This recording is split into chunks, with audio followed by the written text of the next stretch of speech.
నమస్కారం, నా పేరు శ్రీనివాస్. జీ న్యూస్కి స్వాగతం. ముందుగా ముఖ్యాంశాలు చూద్దాం. రేపటి నుండి ప్రారంభం కానున్న అసెంబ్లీ సమావేశాలు. సభను ఉద్దేశించి ప్రసంగించనున్న గవర్నర్.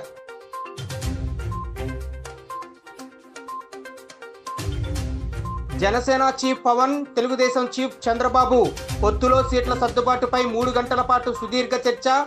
అభ్యర్థులపై ఏకాభిప్రాయానికి వచ్చినట్లు సమాచారం.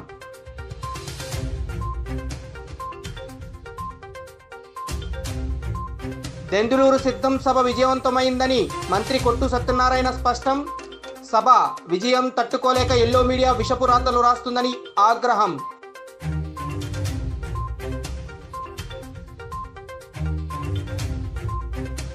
తానా ఆధ్వర్యంలో పెద్ద ఎత్తున కుట్టు మిషన్ల పంపిణీ. లబ్ధిదారులకు పంపిణీ చేసిన టీడీపీ నేతలు కేసినేని చిన్ని, గద్దే రామ్మోహన్. సోమవారం నుంచి ఏపీ అసెంబ్లీ సమావేశాలు ప్రారంభం కానున్నాయి. ఉదయం 10 గంటలకు సమావేశాలు ప్రారంభం కానున్నాయి. త్వరలో అసెంబ్లీ ఎన్నికలు జరగనున్న నేపథ్యంలో ఈసారి పూర్తిస్థాయి బడ్జెట్ కాకుండా ఓట్ ఆన్ అకౌంట్ బడ్జెట్ను ప్రవేశపెట్టనున్నారు. ఉభయ సభలను ఉద్దేశించి రాష్ట్ర గవర్నర్ అబ్దుల్ నజీర్ ప్రసంగించనున్నారు. అనంతరం బీఏసీ సమావేశం జరగనుంది. సమావేశాలను ఎన్ని రోజులు నిర్వహించాలనే దానిపై నిర్ణయం తీసుకోనున్నారు. కాగా ఏపీ 15వ అసెంబ్లీకి ఇవే చివరి సమావేశాలు. టీడీపీ చీఫ్ చంద్రబాబు, జనసేనాని పవన్ కళ్యాణ్ భేటీ ముగిసింది. సుమారు 3 గంటల పాటు జరిగిన ఈ సమావేశంలో సీట్ల సర్దుబాటు కొలిక్కి వచ్చినట్లు తెలుస్తుంది. రాజోలు, రాజానగరంలో జనసేన పోటీ చేస్తుందని ఇప్పటికే పవన్ ప్రకటించారు. వైసీపీ నుంచి జనసేనలో చేరనున్న బాలశౌరి మచిలీపట్నం నుంచి బరిలోకి దిగే అవకాశం ఉంది. ఇతర స్థానాల్లోని అభ్యర్థులపైన బాబు, పవన్ ఏకాభిప్రాయానికి వచ్చినట్లు తెలుస్తోంది. వైఎస్ జగన్మోహన్ రెడ్డి నిజాలు మాట్లాడటం ఎంత నిజమో చంద్రబాబు పచ్చి అబద్ధాలు మాట్లాడతాడు అనటం అంతే నిజమన్నారు రాష్ట్ర దేవాదాయ శాఖ మంత్రి కొట్టు సత్యనారాయణ. నిన్నటి దెందులూరు సభ విజయవంతం కావడంతో జగన్ను విమర్శించలేక, చంద్రబాబుని సమర్థించుకోలేక రామోజీరావు ఈనాడు పత్రికలో పిచ్చిరాతలు రాశాడంటూ ఆయన మండిపడ్డారు. రాష్ట్ర ఉప ముఖ్యమంత్రి, దేవాదాయ శాఖ మంత్రి కొట్టు శ్రీనివాసరావు ఆదివారం పాత్రికేయుల సమావేశం నిర్వహించారు. ఈ సందర్భంగా ఆయన మాట్లాడుతూ వైఎస్ఆర్ పార్టీ కార్యకర్తలు, నేతలను రేపటి ఎన్నికలకు సమాయత్తం చేసేందుకు చేపట్టిన సన్నాహక సభల నేపథ్యంలో దెందులూరు సిద్ధం సభ విజయవంతం అయిందని పేర్కొన్నారు. గోదావరి జిల్లాలో ఎన్నడూ జరగని విధంగా లక్షలాది జనం తరలివచ్చి సిద్ధం సభను జయప్రదం చేశారని హర్షం వ్యక్తం చేశారు. చేసిందే చెప్పే గుణం ఉన్న జగన్మోహన్ రెడ్డి నిన్నటి సభలో పేల్చిన మాటల తూటాలు ఈనాడు రామోజీరావుకి ఎక్కడో గుచ్చుకున్నాయని అన్నారు. ఓ పక్క సభ సక్సెస్ కావడం, మరోవైపు చంద్రబాబు ఎల్లో మీడియాపై జగన్ విరుచుకుపడ్డ తీరు జీర్ణించుకోలేక రామోజీరావు ఈనాడు పత్రికలో పిచ్చిరాతలు రాశారని ఆగ్రహం వ్యక్తం చేశారు. జగన్ పాలనలో హిందూ దేవాలయాలు భ్రష్టు పట్టించారని పేర్కొంటూ కథనాలు వండి వారించారని పేర్కొన్నారు. రామోజీరావు, చంద్రబాబు ఎన్ని కుయత్తులు పనినా ఫలితం లేదని పేర్కొన్నారు. జగన్మోహన్ రెడ్డి గారికి, చంద్రబాబు నాయుడికి ఏ రకంగా పోల్చగలుగుతాం? ఈరోజు ఈనాడు రామోజీరావు గారు ఏ రకంగా జగన్మోహన్ రెడ్డిని విమర్శించడానికిను, చంద్రబాబు నాయుడికి సమర్థించడానికి చేసే ప్రయత్నం ఏ రకంగా సక్సెస్ అవుతారనుకున్నాడు? చంద్రబాబు చెప్పేవన్నీ అబద్ధాలు. జగన్ గారు నోటంటే వచ్చేవన్నీ కూడా నిజాలు, పచ్చి నిజాలు చెప్తాడు. ఆయన చేసేదే చెప్తాడు, చేయగలిగిందే చెప్తాడు, చెప్పింది చేస్తాడు. ఇవాళ చంద్రబాబు నాయుడు అబద్ధాలు లెక్కేస్తే ఈనాడు రామోజీరావు గారు సమర్థించే దాంట్లో ప్రపంచానికి సెల్ ఫోన్ కనిపెట్టి అందించింది నేనే అని చంద్రబాబు చెప్తాడు. అది ఈనాడు గుడ్డిగా నమ్మేస్తున్నాడు. హైదరాబాద్ పట్టణాన్ని నేనే నిర్మాణం చేశాడంటాడు. ఇప్పుడు 400 సంవత్సరాలు నాడు చార్మినారు కట్టిన దాన్ని ఇవాళ ఏదో ఈయనే కట్టినట్టుగా చెప్తాడు. ఓఆర్ఆర్ నేనే కట్టాడు. ఓఆర్ఆర్కి చంద్రబాబు నాయుడుకి ఏంటి సంబంధం అండి? విమానాశ్రయం నేనే కట్టాడు. విమానాశ్రయానికి చంద్రబాబు నాయుడుకి ఏంటి సంబంధం అండి? దేశంలో మొత్తం నేనే ప్రెసిడెంట్ చేశాను, నేనే చేశాను, ముఖ్యమంత్రులు, ప్రధానమంత్రులు నేనే చేశాను అంటాడు. ఈ ప్రపంచానికి సాంకేతికంగా అన్నీ నేనే సాంకేతిక పరిజ్ఞానాన్ని అందించానంటాడు. అసలు ఈ భారతదేశానికి సంబంధించిన అనేక మంది శాస్త్రజ్ఞులు నోబెల్ ప్రైజులు తీసుకున్న వాళ్ళు ఎన్ని సంవత్సరాల క్రితం తీసుకున్నాడు? అంటే ఈ చంద్రబాబు నాయుడు చెప్పే అబద్ధాలకి ఈనాడు ఒత్తాసు పలకడం ఉన్నది నిజంగా మరి ఈనాడు రామోజీరావు గారికి సిగ్గు అనిపించట్లేదేమో నాకు అర్థం కావట్లేదు. పసుపు కండువా కప్పుకొని చచ్చిపోతా తప్ప పార్టీ వీడనని మాజీ మంత్రి దేవినేని ఉమా స్పష్టం చేశారు. చంద్రబాబు టీడీపీ కార్యకర్తల మాటే తనకు శిరోధార్యమని చెప్పారు. జనసేన తెలుగుదేశం పార్టీ అధికారంలోకి రావటం తథ్యమని ధీమా వ్యక్తం చేశారు. ఎన్టీఆర్ జిల్లా మైలవరం నియోజకవర్గం గుంటుపల్లిలో జరిగిన town hall meeting with leader కార్యక్రమంలో ముఖ్య అతిథిగా టీడీపీ నేత మాజీ మంత్రి దేవినేని ఉమామహేశ్వరరావు పాల్గొన్నారు. ఈ సందర్భంగా ఆయన మాట్లాడుతూ 2009లో పార్టీ మారాలి, లేదంటే నియోజకవర్గం వదిలి వెళ్లాలంటూ బెదిరించారని అన్నారు. 25 ఏళ్లుగా పార్టీ నిర్ణయాలను శిరస వహించి ముందుకు నడిచానని, 2014లో ఆగర్భ శత్రువుల దగ్గరికి పంపించిన పార్టీ కోసం జైలు దగ్గరకు వెళ్లి కలిశానన్నారు. కేశినేని నాని, వసంత కృష్ణప్రసాద్, సుజనా చౌదరిలు తలా ఒక పార్టీలో ఉంటూ అవకాశాలను బట్టి పార్టీలు మారుస్తూ ఆస్తులు సంపాదించుకున్నారని విమర్శించారు. ఏ పార్టీ అధికారంలో ఉన్న వాళ్ల పనులు చేయించుకుంటున్నారని, మైలవరంలో దోచిన డబ్బులు పెట్టి గెలుస్తామంటే ప్రజలు ఒప్పుకోరని చెప్పారు. తనపై దాడులు చేశారని, చంపాలని చూశారని, ఈనాడు బ్రతికి ఉన్నానంటే మా నాయకుడు అండ, కార్యకర్తల బలమే కారణమన్నారు. ఎన్నికల తర్వాత జైలుకైనా వెళ్తా లేదా చింతలపూడి కాలువల మీదైనా పడుకుంటా అన్నారు. 100 కోట్లు ఇస్తామని వస్తున్న రాజకీయ వ్యభిచారులను తరిమి కొట్టాలన్నారు. ప్రత్యర్థి పార్టీలతో కుమ్మక్కైన కేశినేని నాని అనే నమ్మక ద్రోహి ఒకడు పార్టీ గుండెలపై తన్నిపోయాడన్నారు. ఫిబ్రవరి 2వ వారంలో అన్నేరావుపేట నుండి ఎన్నికల ప్రచారం ప్రారంభిస్తానని చెప్పారు. 5 ఏళ్లు పక్కన పడేయాలనే కుట్రతో ఈ దుర్మార్గుడు పార్టీలు మారుస్తున్నాడు. కేసీఆర్ నానిని వైసీపీ పార్టీకి పంపించాడు. ఈ దుర్మార్గుడు ఇంకో పార్టీలోకి రావాలని ప్రయత్నం చేస్తున్నాడు. ఇంకొక పెద్ద మనిషి ఢిల్లీలో ఇంకో పార్టీలో ఉన్నాడు. వీళ్ళంతా కూడా హైదరాబాద్లో kitty party friends Devineni Uma అనేవాడు రోడ్ల మీద తిరుగుతాడు. వీళ్ళు హైదరాబాద్లో పెద్ద పెద్ద విల్లాలు భవంతులు కట్టుకొని 3 పార్టీల్లో ఉండి ఏ పార్టీ అధికారంలోకి వస్తే ఆ పార్టీలోకి మారే నమ్మక ద్రోహులు. వీళ్ళయ్య వసంతరాయసరావుని నందిగా ప్రెసిడెంట్ వరకు గెలిపించాల, రామారావు గారికి ద్రోహం చేసి పార్టీ పెట్టి 89లో పార్టీని ఓడిటానిలో ఈ దుర్మార్గుడు కూడా వీళ్ళు అయ్యి ఉన్నాడు. 2019లో నన్ను ఓడించడానికి ఈ దుర్మార్గుడు 2014లో కేశినేని నాని ద్వారా పార్టీలో చేరి నందిగాన్ని, మైలవరాన్ని తాకట్టు పెట్టి మళ్ళీ దెబ్బతీశాడు, దొంగ దెబ్బతీశాడు.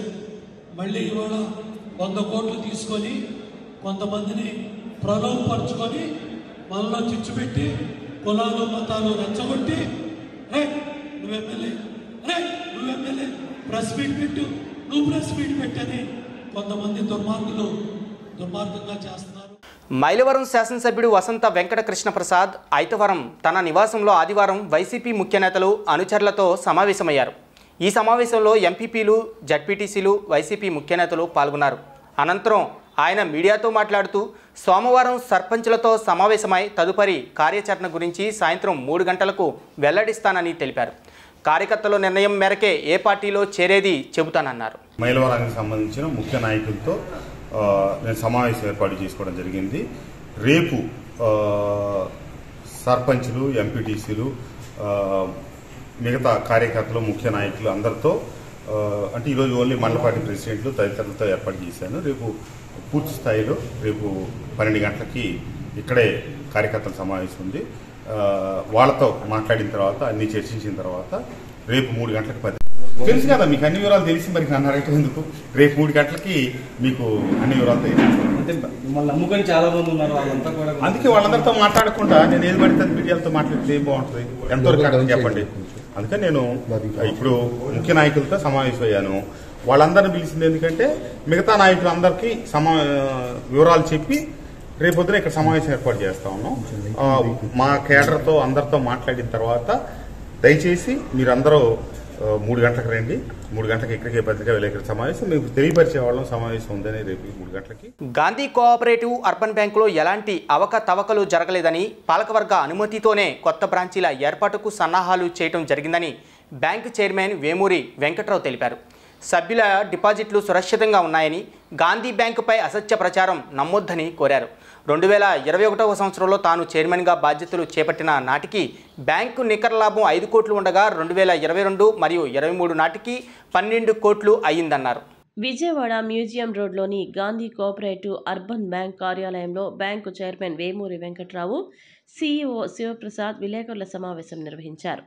సమావేశంలో వారు మాట్లాడుతూ పాలక వర్గానికి సెప్టెంబర్ 2022లో జరిగిన ఎన్నికల్లో ఏకగ్రీవంగా ఎన్నికైన డైరెక్టర్లలో 2 డైరెక్టర్లు, చైర్మన్, సీఈఓ ఏకపక్షంగా వ్యవహరిస్తున్నారని కోఆపరేటివ్ డిపార్ట్మెంట్కు ఫిర్యాదు చేశారన్నారు.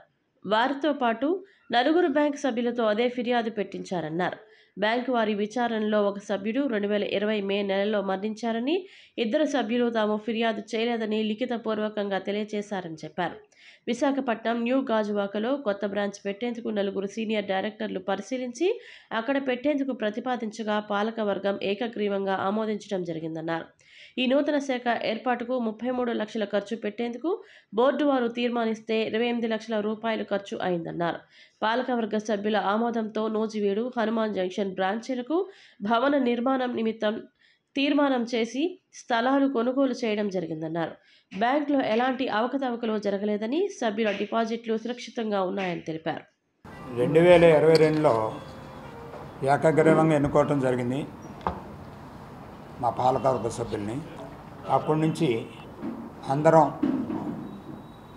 ప్రతి మీటింగ్లోనూ అందరి ఆమోదంతో అనేక తీర్మానాలు చేయటం జరిగింది. దీంట్లోకి వచ్చేటప్పటికి ముఖ్యంగా కొత్తగా వచ్చినటువంటి 2 డైరెక్టర్లు అవగాహన లేక నా మీద, సీఈఓ గారి మీద కొన్ని ఆరోపణలతో డిపార్ట్మెంట్ వారికి కంప్లైంట్ చేయటం జరిగింది.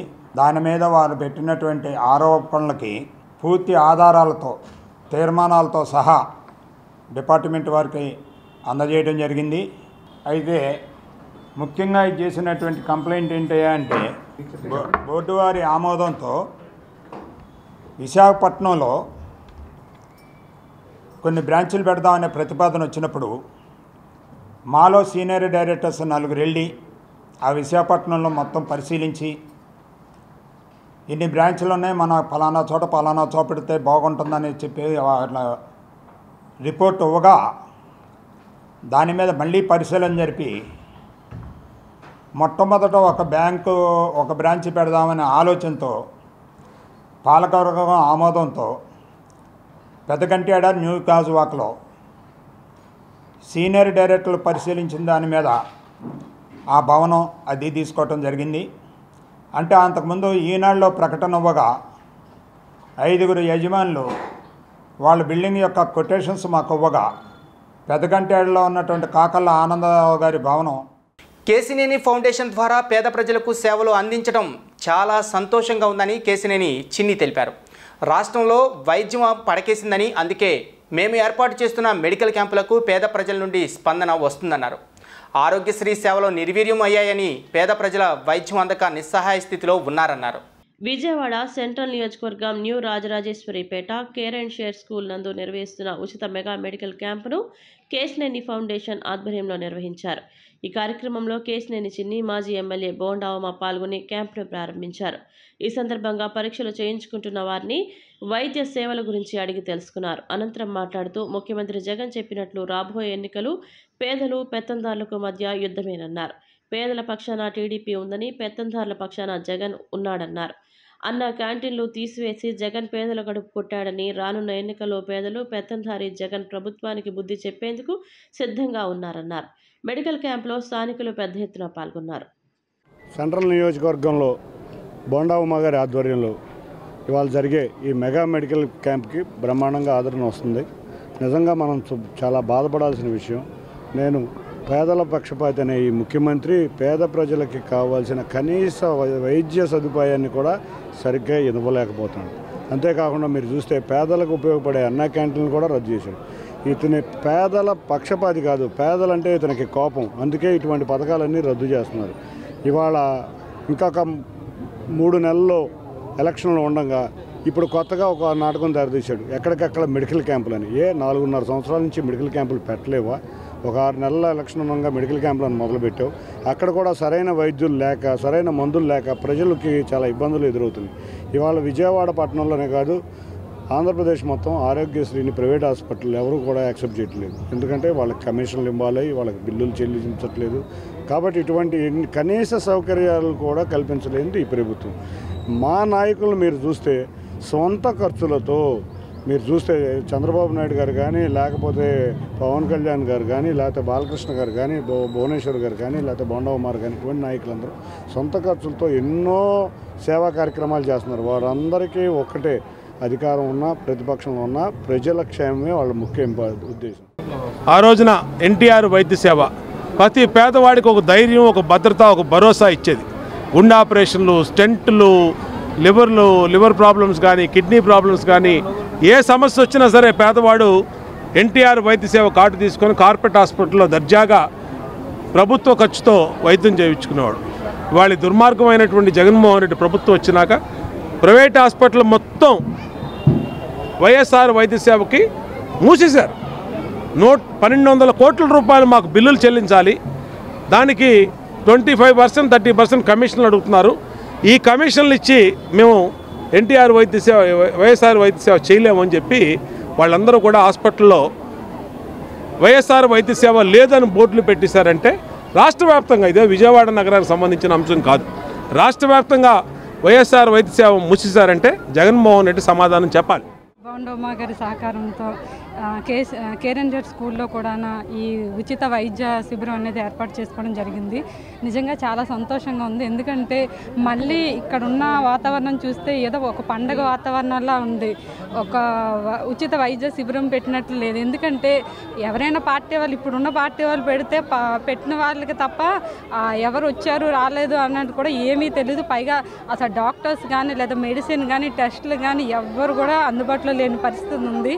2014 నుంచి 2019 వరకు ఎట్లా ఉండేది, ఇప్పుడు గవర్నమెంట్ ఎట్లా ఉంది ప్రజలకు అనేది కూడా అందరూ గమనించాలి. అప్పుడు బొండా ఉమా గారి సహకారంతో ఉచిత వైద్య శిబిరాలు పెట్టేటప్పుడు షుగర్కి కానీ లేదంటే ఎటువంటి హెల్త్ ప్రాబ్లమ్స్ అని వాళ్ళందరికీ కూడా టెస్టులు చేసి స్పెట్స్ అంటే స్పెట్స్ ఇవ్వటం కానీ, లేదా వాళ్ళకి ఆపరేషన్ చేయించాలంటే ఆపరేషన్కి ఉచితంగా వాళ్ళని వెహికల్ పెట్టి పంపించడం అనేది కూడా జరిగింది. ఎంపీ కేశినేని నానిపై విజయవాడ పార్లమెంటు టీడీపీ అభ్యర్థి కేశినేని చిన్ని సంచలన వ్యాఖ్యలు చేశారు. పార్టీ మారిన కొంతమంది వచ్చి మిమ్మల్ని మోసం చేసేందుకు ప్రయత్నిస్తుంటారని తస్మాత్ జాగ్రత్త అంటూ స్థానికులకు సూచించారు. పార్టీ మారి గొప్పలు చెప్పుకుంటున్న ఆ ఎంపీని వచ్చే ఎన్నికల్లో చిత్తుగా ఓడించాలంటూ పిలుపునిచ్చారు. ఉత్తర అమెరికా తెలుగు సంఘం తానా ఆధ్వర్యంలో పేద మహిళలకు కుట్టు మిషన్లను టీడీపీ నాయకులు పంపిణీ చేశారు. కార్యక్రమంలో గద్దె రామ్మోహన్, కేశినేని చిన్ని, ఇతర నాయకులు పాల్గొని కుట్టు మిషన్లను అందజేశారు. అనంతరం చిన్ని మాట్లాడుతూ ప్రతిపక్షంలో ఉండి కూడా గద్దె రామ్మోహన్ రావు 20,000 ఓట్ల మెజారిటీతో విజయవాడ తూర్పులో విజయకేతనం ఎగురవేశారని గుర్తు చేశారు. ఎప్పుడు ప్రజలతోనే గద్దె రామ్మోహన్ రావు ఉంటాడని, కాబట్టి అంత మెజారిటీ ఇచ్చారన్నారు. వచ్చే ఎన్నికల్లో కూడా రామ్మోహన్ రావుని భారీ మెజారిటీతో గెలిపిస్తారని నమ్ముతున్నానని ధీమా వ్యక్తం చేశారు. గన్నవరం ఇండిపెండెంట్గా ఎంపీగా గెలిచిన వ్యక్తి గద్దె రామ్మోహన్ రావు అని కొంతమంది ఒక్క ఛాన్స్ ఇవ్వండి అంటూ ప్రచారం చేసుకుని అధికారం చేపట్టిన సమయంలోనూ గద్దె రామ్మోహన్ రావు విజయం సాధించారని చెప్పారు. గద్దె మాట్లాడుతూ తానా ఫౌండేషన్ ఆధ్వర్యంలో ఇటువంటి కార్యక్రమం చేపట్టడం అభినందనీయమన్నారు. ఈరోజు లక్షలాది రూపాయలు బ్యాంకు నుంచి లోన్ తీసుకునే శక్తి ఈ మహిళలు సంపాదించారంటే అది నారా చంద్రబాబు నాయుడు గారు ప్రవేశపెట్టిన డాక్రా గ్రూప్ వ్యవస్థ. డాక్రా గ్రూప్ అనేది ఈ రాష్ట్రంలోనే కాదు భారతదేశంలో ముందుగా చేపట్టమే కాకుండా ప్రతి ఊరూరు తిరిగి ప్రతి మహిళని చైతన్యపరిచి ఎన్ని గ్రూపులు వస్తే అన్ని గ్రూపులకి ప్రభుత్వం సహకరించి ఈ రోజున ఒక్కొక్కళ్ళు 10 లక్షల రూపాయలు లోన్ తీసుకునే స్థితికి వెళ్ళారు అంటే అది నారా చంద్రబాబు నాయుడు గారి మహిళల కోసం చేసిన గొప్ప కార్యక్రమం సంగతి మీరు మర్చిపోకూడదు. ఇవాళ జగన్మోహన్ రెడ్డి గారు ఏం చేస్తున్నారంటే మీరు పొదుపు చేసుకున్న మొత్తాన్ని ఎలిక కన్నం పెట్టి కాజేసినట్టు కాజేస్తా ఉన్నాడు మీకు తెలియకుండానే. ఆల్రెడీ కొన్ని జిల్లాల్లో మొత్తం ఖాళీ అయిపోయింది. మీ యొక్క ఆస్తులు కూడా తాకట్టు పెట్టేయడానికి సిద్ధమైపోయిన జగన్మోహన్ రెడ్డి గారి పాలన గురించి మీ అందరికీ తెలుసు. అందువలన ఈ యొక్క కార్యక్రమం మహిళల్ని శక్తివంతులు చేయడానికి మొదలుపెట్టిన కార్యక్రమం ఈ రోజున పుట్టకుంట సురేష్ గారు విజయవాడ పార్లమెంట్ అభ్యర్థి తెలుగుదేశంలో గెలిచారు అంటే అది విజయవాడ తూర్పు నియోజకవర్గంలో వచ్చిన మెజారిటీ వల్లే. కాబట్టి నాయకులు రామ్మోహన్ గారు మీ అందరి కృషి వల్లే అది జరిగింది. తప్పకుండా పేరు పేరున అందరికీ ధన్యవాదాలు. ఈసారి ఈ నియోజకవర్గంలో 40,000 పైగా మెజారిటీ వచ్చి ఎవరైతే ఇక్కడ అనవసరమైన మాటల యుద్ధం చేస్తున్నారో వారిని అందరినీ తుక్కుగా ఓడిద్దాం. Thank you. అంతేకాకుండా ఇంకొక విషయం చెబుతున్నాం. మహిళలు చాలామంది ఉన్నారు ఇక్కడ, మీరు అర్థం చేసుకోండి. 2014 నుంచి 19 వరకు చంద్రబాబు నాయుడు గారు అధికారంలో ఉన్నారు. ఎన్ని కుట్టు మిషన్లు ఇచ్చారమ్మా విజయవాడ ఈస్ట్? ఒక 25,000 కుట్టు మిషన్లు ఇచ్చారు. ఈ ప్రభుత్వం వచ్చింది ఎవరికైనా కుట్టు మిషన్ లాంటిది ఏదైనా ఇచ్చిందా? కానీ మేము ప్రతిపక్షంలో ఉన్నాం. అయినా కూడా సొంత ఖర్చులతో రామ్మోహన్ గారు కానీ సురేష్ లాంటి వ్యక్తులు కానీ ఇంకా మా నాయకులు కానీ వారి సొంత ఖర్చులతో ప్రజలు ఇబ్బంది పడకూడదు అనే విషయంలో ఎవరికి వాళ్ళకి కుట్టు మిషన్లే కాదు, స్వయం ఉపాధి ఎవరి కాళ్ళ మీద వాళ్ళు నిలబడాలి అన్న ఒక్క ఉద్దేశంతో చంద్రబాబు నాయుడు గారి ఆదేశాలతో ఇవాళ కరోనా సమయంలో ప్రజలు ఇబ్బంది పడ్డారు. అప్పుడు కూడా మా నాయకులందరూ ప్రజలు వెంటనే ఉన్నారు. ఇటువంటి సేవా కార్యక్రమాలు చేస్తా సంక్షేమమే కాదు మీ కాళ్ళ మీద మీరు నిలబడాలనేది చంద్రబాబు నాయుడు గారి కోరిక. చిన్న వయసులోనే మానసిక సమస్యలు గుర్తించి వారికి సరైన థెరపీలు అందిస్తే వారు మామూలు పిల్లల్లా తయారయ్యే అవకాశాలు ఉన్నాయని ఐఐపీ సెక్రటరీ శ్రీదేవి అన్నారు. పిల్లలు మానసిక సమస్యల నుండి బయటపడేందుకు అన్ని రకాల వసతులతో ప్రముఖ పిల్లల వైద్యులు Nori Suryanarayana Gamaya child development centre ఏర్పాటు చేయడం అభినందనీయమన్నారు. గమయ చైల్డ్ డెవలప్మెంట్ సెంటర్ ఆధ్వర్యంలో walk for support different abilities walkathon కార్యక్రమం బందర్ రోడ్ కలెక్టర్ క్యాంప్ కార్యాలయం నందు జరిగింది. ఈ వాక్ను ఐఐపీ సెక్రటరీ శ్రీదేవి జెండా ఊపి ప్రారంభించారు. ఈ వాక్లో పెద్ద ఎత్తున సభ్యులు పాల్గొన్నారు. ఈ సందర్భంగా ఆమె మాట్లాడుతూ ప్రస్తుత పరిస్థితుల్లో పిల్లల్లో అనేక మానసిక సమస్యల వల్ల తీవ్ర ఇబ్బందులు పడుతున్నారని అన్నారు. చిన్న వయస్సులోనే మానసిక సమస్యలు గుర్తించి వారికి సరైన థెరపీలు అందిస్తే వారు మామూలు పిల్లల్లా తయారయ్యే అవకాశాలు ఉన్నాయన్నారు. ఇటువంటి వారికి ఒకే చోట అనేక రకాలైన థెరపీలు అందజేయాల్సిన అవసరం ఉందన్నారు.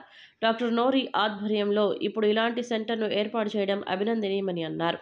అనంతరం ప్రముఖ పిల్లల వైద్యుల నోరి సూర్యనారాయణ మాట్లాడుతూ గమయ చైల్డ్ డెవలప్మెంట్ సెంటర్ను స్థాపించుకొని ఏడాది కాలం పూర్తి అయిందని, ఒక మంచి ఉద్దేశంతో ఈ సెంటర్ను స్థాపించుకోవడం జరిగిందని అన్నారు. కరోనా తర్వాత పిల్లల్లో ఎక్కువగా ఆటిజం, ఏడీహెచ్డీ, హైపర్ యాక్టివిటీ లాంటి అనేక కారణాలు ఎక్కువ అవుతున్నాయని చెప్పారు. మానసిక ఎదుగుదల కోసం గమయ సెంటర్లో అన్ని రకాల వసతులు కల్పించామన్నారు. Behaviour therapy, speech therapy, physiotherapy లాంటి అన్ని సౌకర్యాలు అందుబాటులో ఉన్నాయని చెప్పారు. సమాజానికి ఉపయోగపడాలనే ఉద్దేశంతోనే ఈ సంస్థ స్థాపించడం జరిగిందని స్పష్టం చేశారు. ఈ కార్యక్రమంలో చైల్డ్ సైకాలజిస్ట్ డాక్టర్ మేఘన, చైల్డ్ డెవలప్మెంట్ పీడియాట్రిషియన్ డాక్టర్ కీర్తి, బి రమేష్ తదితరులు పాల్గొన్నారు. మన గమయ ఈ చైల్డ్ డెవలప్మెంట్ సెంటర్ స్టార్ట్ చేసి సంవత్సరం అయింది. సంవత్సర కాలంలో ఇది మన ఒక ఉద్దేశంతో, మంచి ఉద్దేశంతో ఈ సెంటర్ స్టార్ట్ చేయడం జరిగింది. కరోనా తర్వాత పిల్లల్లో ఆటిజం, హైపర్ యాక్టివిటీ ఇలాంటి డిజార్డర్లు అన్నీ వేరియస్ కారణాల వల్ల ఎక్కువ అవడం జరుగుతోంది. దీనికోసం పిల్లలందరికీ కూడా మన కోస్టల్ ఆంధ్రప్రదేశ్లో ఒక కాంప్రహెన్సివ్ సెంటర్ మానసికంగా ఎదుగుదలకి అందరినీ వాళ్ళని తీసుకుని సొసైటీలో ఇంప్రూవ్ చేయడం కోసం ఈ సెంటర్ జరిగింది. ఇక్కడ behaviour therapy, speech therapy, physiotherapy ఇలా అన్ని రకాల సబ్ స్పెషాలిటీలు చైల్డ్ డెవలప్మెంట్ పీడియాట్రిషియన్ కేర్లో జరగడం జరుగుతోంది. సో ఈ థెరపీ సెంటర్ రావడం వల్ల పిల్లలకి ఇలాంటివన్నీ 10వ నెల నుంచి సంవత్సరంన్నర వయసులో ఐడెంటిఫై చేసి వాళ్ళని 2.5-3 ఏళ్లకి స్కూల్కి వెళ్ళే టైంలో వాళ్ళని ఇలాంటి ఇబ్బందుల నుంచి తొలగించి వాళ్ళని మెయిన్ స్ట్రీమ్లోకి తీసుకొచ్చి మళ్ళీ ఫ్యామిలీకి, సొసైటీకి ఉపయోగపడాలనే ఉద్దేశంతో ఈ సెంటర్ స్టార్ట్ చేసింది. సంవత్సరంలో మేము ఎంతో పిల్లలకి సేవ అందించి ఎంతో తల్లిదండ్రులకి ఆనందాన్ని చేకూర్చగలిగాము. ధన్యవాదాలు. ఇప్పుడు మనందరికీ జలుబు దగ్గు అలా వాంతులు విరోచనాలు ఎలా ఉంటాయో మనకి మెంటల్గా కూడా అంటే సోషల్గా మెంటల్గా కూడా కొన్ని డిఫరెంట్ ప్రాబ్లమ్స్ ఉంటాయి. అండ్ సోషల్గా అంటే ఇంటరాక్షన్ అనమాట. అమ్మని అమ్మ అని గుర్తించటం, నాన్నని నాన్న అని గుర్తించటం, ఏదైనా కావాలంటే అడగడం, ఇలాంటి సోషల్ కమ్యూనికేషన్ డిజార్డర్స్ అని ఉంటాయి. ఇప్పుడు ఈ కాలంలో ఉండే జీవన పరిస్థితుల మూలంగా ఈ ప్రాబ్లమ్స్ చాలా ఎక్కువగా చూస్తున్నాము.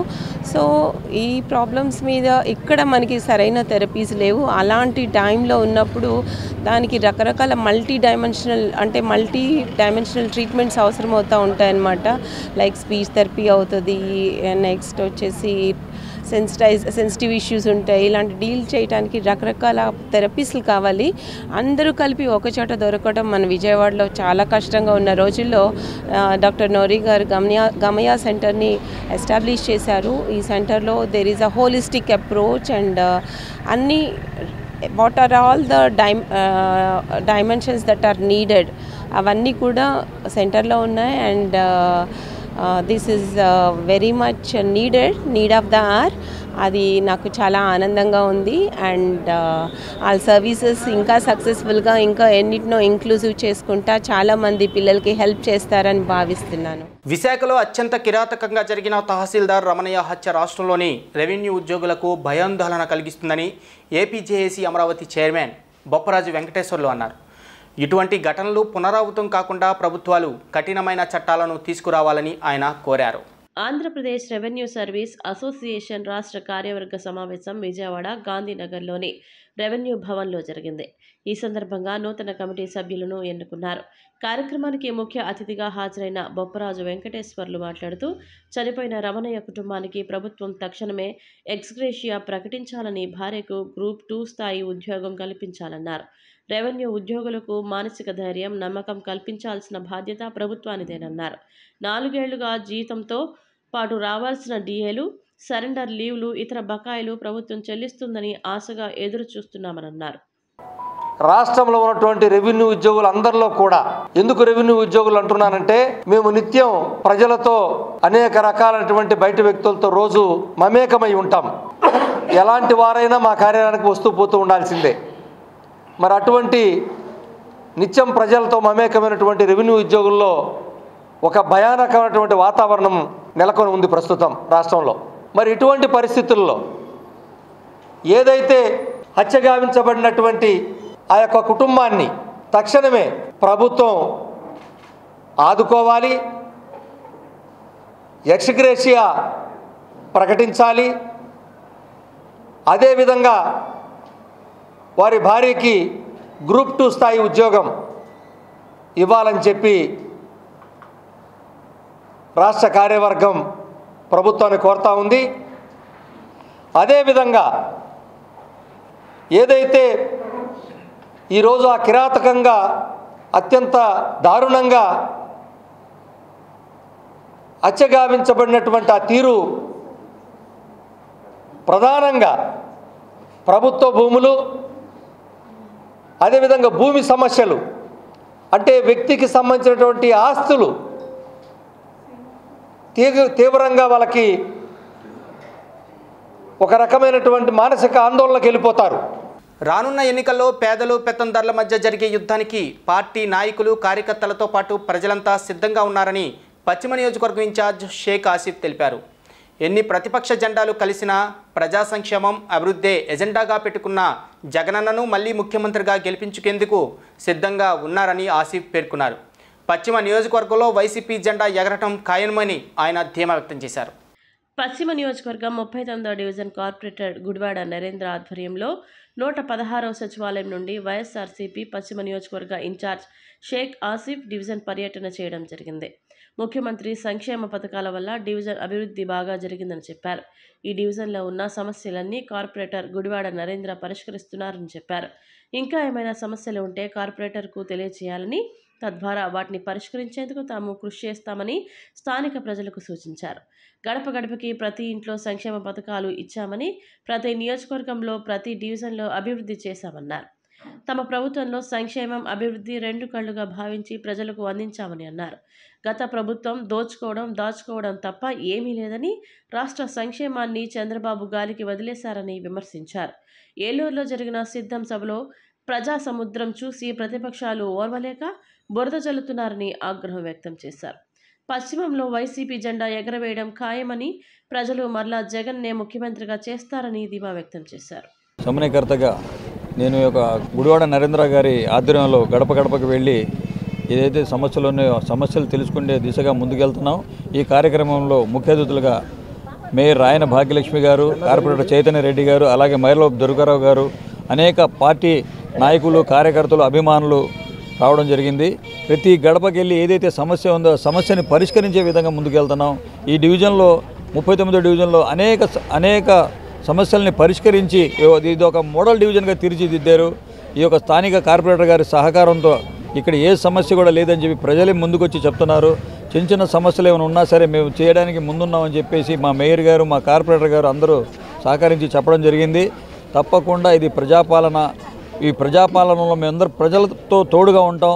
తప్పకుండా వైఎస్ఆర్సీపీ ప్రభంజనం ఈ యొక్క నియోజకవర్గంలో అత్యధిక మెజార్టీతో గెలిచి మేము ముందుకు వస్తామని చెప్పేసి ఈ మీడియా ద్వారా తెలియపరుస్తున్నాను. అలాగే మొన్న చూస్తే భీమిలి, నిన్న చూస్తే ఏలూరు సభలో లక్షల మంది వచ్చి జగన్మోహన్ రెడ్డి గారికి మేము సిద్ధం, మీ సైతం మేము సిద్ధం అని చెప్పేసి వాళ్ళే చెప్పడం జరుగుతుంది. తప్పకుండా విజయవాడ పశ్చిమ నియోజకవర్గమే, అలాగే సెంట్రల్ నియోజకవర్గం, అలాగే తూర్పు నియోజకవర్గం మా ఎంపీ అయిన కేసినేని నాని గారు అత్యధిక మెజార్టీతో తప్పకుండా అందరూ గెలుస్తారని చెప్పేసి ఈ మీడియా ద్వారా తెలియపరుచుకుంటూ, షేక్ ఆసిఫ్ గారు ఏదైతే మన పశ్చిమ నియోజకవర్గ అభ్యర్థిగా పోటీ చేయబోతున్నారు, షేక్ ఆసిఫ్ గారిని, అలాగే మన గుడివాడ నరేంద్ర గారు 39వ డివిజన్ కార్పొరేటర్ గారిని ఈరోజు మనం అందరం చైతన్యారెడ్డి గారు, దుర్గారావు గారు అందరం కలిసి పార్టీ నాయకులు, ప్రతినిధులు, కార్యకర్తలు అందరం కలిసి ఈరోజు ఏదైతే 39వ డివిజన్లోన ప్రతి గడపకి వెళ్ళటం జరిగింది. అభివృద్ధి మీద, సంక్షేమం మీద, ప్రజలకి ఇంకేమైనా మా వల్ల జరగాల్సిన పనులు ఇంకేమైనా ఉన్నాయా, ఇంకేమైనా పెండింగ్ ఉన్నాయా అని ప్రతి ఒక్కరిని అడగటం జరిగింది. చాలా చక్కగా ప్రజల స్పందన కూడా మాకు చాలా చక్కగా రావటం జరిగింది. ఎందుకంటే 39వ డివిజన్ పూర్తి స్థాయిలో డెవలప్ చేసుకున్నాము. ఈరోజు ఇంకొక రోడ్డు కూడా ఇక్కడ పెండింగ్ ఉంది, ఈ రోడ్డు వేయాల్సి ఉంది అన్నది కూడా ఒక్కటి లేకుండా పూర్తిగా 39వ డివిజన్ని డెవలప్లోకి తీసుకెళ్ళడం జరిగింది. అలాగే విజయవాడ నగరంలో 64 డివిజన్లు అభివృద్ధి పదంలోకి దూసుకెళ్తున్నాయి. ఈరోజు పార్టీలు లేవు, కులాలు లేవు, మతాలు లేవు. వీళ్ళు మాకు ఓటేసినారా లేదా అన్న కాన్సెప్ట్ కూడా లేదు. జగన్ అన్న ఒకటే తెలియజేసినారు, మనకు ఓటేసారా లేదా అన్నది అనవసరం, అభివృద్ధి సంక్షేమం రెండు కళ్ళగా పరిపాలన కొనసాగాలి. మన అభివృద్ధిని చూసి, మన సంక్షేమాన్ని చూసి రేపు పొద్దున ఎవరైనా మనకు ఓట్ చేయాలి. 39వ డివిజన్లోని 116వ సచివాలయం అంటే కామ్కోట్ నగర్ ప్రాంతం మరియు సంజయ్ గాంధీ గారి ప్రాంతంలో గడప గడపకు మన ఆసిఫ్ కార్యక్రమం మన పశ్చిమ నియోజకవర్గ సమన్వయకర్తగా నియమింపబడిన ఆసిఫ్ గారి ఆధ్వర్యంలో ఈరోజు ప్రారంభించడం జరిగింది. రాబోతున్న ఎలక్షన్స్లో ప్రజలకి మేము ఆల్రెడీ ఏం చేసాం, ఫ్యూచర్లో ఏం చేయబోతున్నాం అని ఎక్స్ప్లెయిన్ చేస్తూ మా ఈ ప్రచారం సాగింది.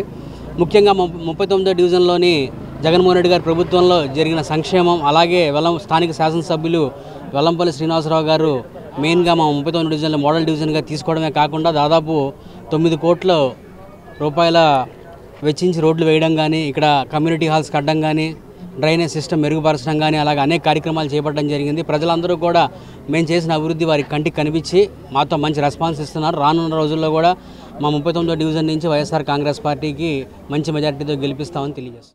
స్వాతంత్రం వచ్చి 75 ఏళ్లు గడుస్తున్న 2 తెలుగు రాష్ట్రాల్లోనూ రెల్లి కులస్తులకు చట్టసభల్లో స్థానం దక్కకపోవటం అన్యాయమని రెల్లి కులస్తుల జాయింట్ యాక్షన్ కమిటీ రాష్ట్ర కన్వీనర్ భూపతి అప్పారావు ఆవేదన వ్యక్తం చేశారు. ఆఖరికి ఎస్సీ ఎస్టీ కమిషన్లలో నామినేటెడ్ పోస్టులు కూడా తమ కులానికి చోటు దక్కకపోవటం పట్ల అసంతృప్తి వ్యక్తం చేసిన ఆయన ఈ నెల 17వ తేదీన విజయవాడ కేంద్రంగా తెలంగాణ, ఆంధ్రప్రదేశ్ వెళ్లి కులస్తుల ఆధ్వర్యంలో ధర్నా నిర్వహించనున్నట్లు తెలియజేశారు. రెల్లి పొలిటికల్ జేఏసీ ఆధ్వర్యంలో విజయవాడ ప్రెస్ క్లబ్లో ఆదివారం పాత్రికేయుల సమావేశం జరిగింది.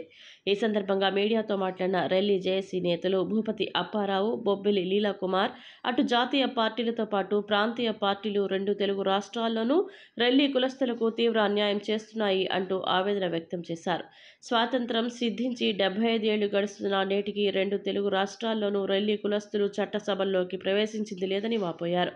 ఆఖరికి ఎస్సీ ఎస్టీ కమిషన్లో నామినేటెడ్ పోస్టులు కూడా దక్కకపోవడం తీవ్ర అసంతృప్తి కలిగిస్తుందన్నారు. జాతీయ రాష్ట్ర పార్టీలు రెల్లి కులస్తులను ఓటు బ్యాంకుగా వాడుకుంటున్నాయని మండిపడ్డారు. ఉత్తరాంధ్రలో ఎస్సీల కన్నా అధిక సంఖ్యలో ఉన్నటువంటి రెల్లి కులస్తులకు తగు ప్రాధాన్యతనిచ్చి చట్టసభలకు పంపాలని విజ్ఞప్తి చేశారు. రెల్లి కులస్తులకు అవగాహన కల్పించేందుకు ఈ నెల 17వ తేదీ విజయవాడ హనుమంతరాయ గ్రంథాలయంలో నిర్వహించే అవగాహన సదస్సుకు 2 తెలుగు రాష్ట్రాల రెల్లి కులస్తులు హాజరు కానున్నట్లు తెలియజేశారు. రెల్లి పొలిటికల్ జాయింట్ యాక్షన్ కమిటీకి కన్వీనర్గా ప్రస్తుతము మా అన్ని సంఘాలు కలిసి నన్ను నామినేట్ చేసినాయి. ఆ జాయింట్ పొలిటికల్ యాక్షన్ కమిటీ తరఫున అన్ని రాజకీయ పార్టీలకు ఒక విజ్ఞప్తి చేయటానికి ఈరోజు ఈ విలేకరుల సమావేశం ఏర్పాటు చేయడమైనది. భూపతి అప్పారావు నా పేరు. అయితే స్వతంత్రం వచ్చి 75 సంవత్సరాలు గడిచింది. అంబేద్కర్ గారు దళితులకు చట్టసభల్లో రిజర్వేషన్లు ఏర్పాటు చేశారు.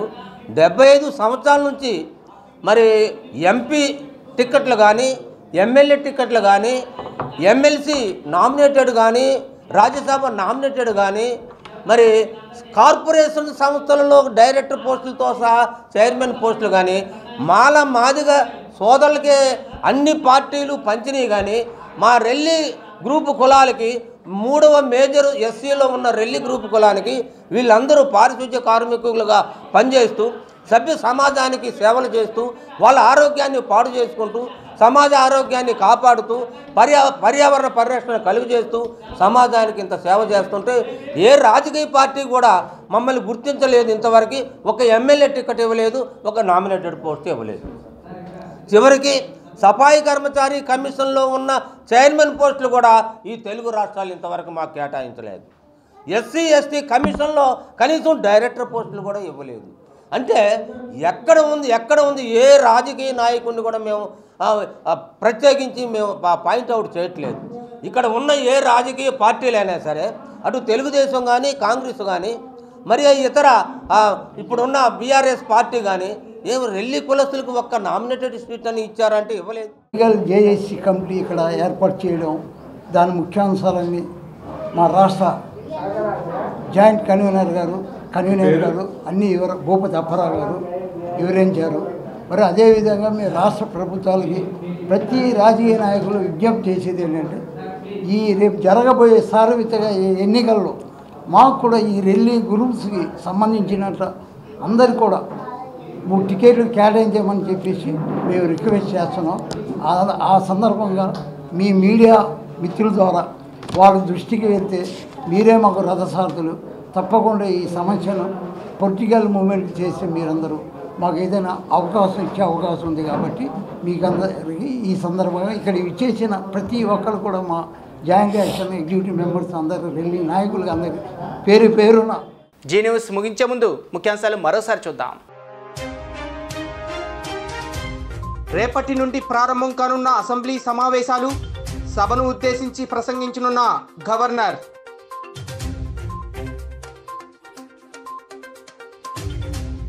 జనసేన చీఫ్ పవన్, తెలుగుదేశం చీఫ్ చంద్రబాబు పొత్తులో సీట్ల సర్దుబాటుపై 3 గంటల పాటు సుదీర్ఘ చర్చ, అభ్యర్థులపై ఏకాభిప్రాయానికి వచ్చినట్లు సమాచారం.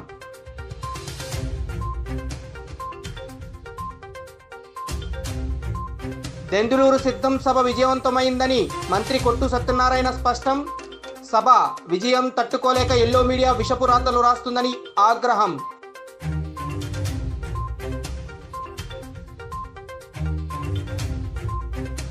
తానా ఆధ్వర్యంలో పెద్ద ఎత్తున కుట్టు మిషన్ల పంపిణీ, లబ్ధిదారులకు పంపిణీ చేసిన టీడీపీ నేతలు కేసినేని చిన్ని, గద్దే రామ్మోహన్.